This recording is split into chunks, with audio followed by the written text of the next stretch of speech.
Hey, what's going on people? It's SGZ here from the SpartanGameZone, and in this video I'll be showcasing an incredibly strong SMG, one that was recently buffed, making it perhaps the best SMG in the game and a top 5 legendary overall, maybe even top 3.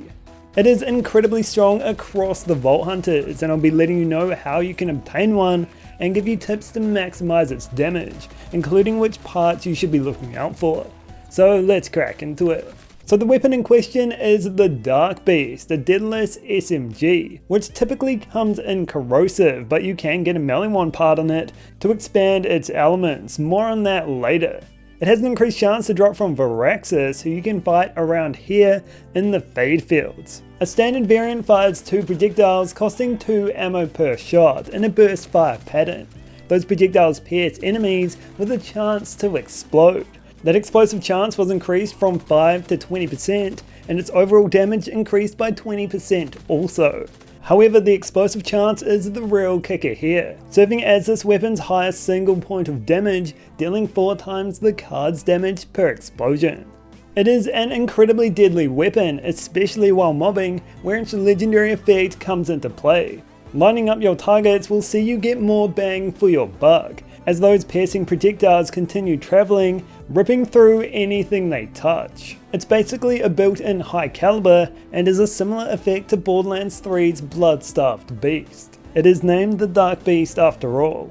Because the explosion chance is calculated per projectile, a secondary fire that consumes shotgun ammo will grant you increased chance to trigger those explosions. You'll fire 6 projectiles per shot, consuming 3 ammo, which is a better projectile to ammo ratio than the 2 projectiles for 2 ammo that a standard variant dishes out.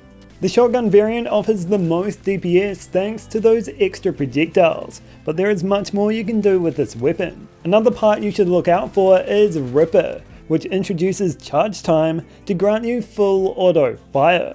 This is where this gun really starts to heat up, as you remove the burst delay entirely and make full use of its good fire rate. There's less delay overall in a single Ripper charge than there is in between those bursts, especially if you've got mag size boosts or ammo regen capabilities, which I highly recommend on this weapon, as the shotgun mode does like to chew through ammo. The one thing that stops this gun from destroying literally everything is that corrosive element, which struggles against shields. But what if I told you there's a way to get around that? And this comes back to those melee one parts I mentioned earlier. Getting a melee one roll on this weapon will grant you a second element. It can be any of them. And the preference here is radiation, as it performs great against shields and good against health, allowing this gun to cover all of the health bars. You do miss out on those shotgun capabilities, but where you lack in raw DPS, you gain an elemental affinity where you can deal bonus damage against all of the health types.